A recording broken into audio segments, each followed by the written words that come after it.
Kur ka mbetur edhe një javë nga mbyllja e afatit zyrtar të deklarimit të ardhurave, Mira Shqiptar ende nuk e ka plotësuar formularin.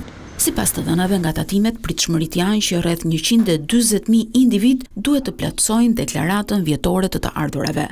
Por deri më tani rreth 50% e tyre e kanë zbatuar këtë detyrim ligjor. Rreth 140.000 individ i kemi të identifikuar nga të ardhurat nga punësimi, pra si individ me një total të ardhurash bruto nga paga mbi 1.2 milion lek, apo individ të cilët gjatë një periudhë, të paktën një periudhë gjatë vitit 2024 kanë qenë të dy punësuar. Është një numër rreth 80.000 individësh të cilët kanë deklaruar tashmë, ndërkohë është një proces normal deklarimi, jemi brenda afateve dhe i mundsohet të gjithë individët për të kryer deklaratën e tyre individuale vjetore.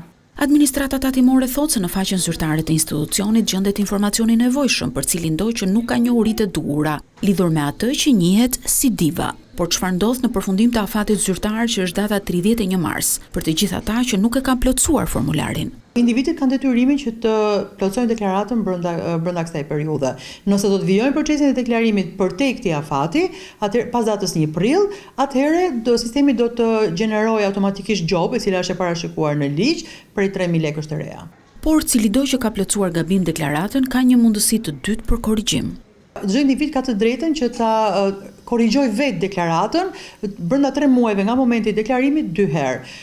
Edhe nëse mbas kalimit të këtij afati individi konstaton që ka një të dhënë të pasakt, përsëri mund të kryhet korrigjimi, por në këtë rast korrigjimi do të kryhet duke i drejtuar drejtorisë rajonale tatimore ku individi është i regjistruar. Subjekti i deklarimit të ardhurave janë të gjithë ata që kanë të ardhura bruto 1.2 milion lek në vit dhe ata që janë të dy punësuar. Këtë vit detyrim kanë edhe ata individ që kanë të ardhura bruto mbi 50.000 lek të patatueshme, ku përfshihen të ardhurat nga qera editore, platformat Airbnb apo Booking.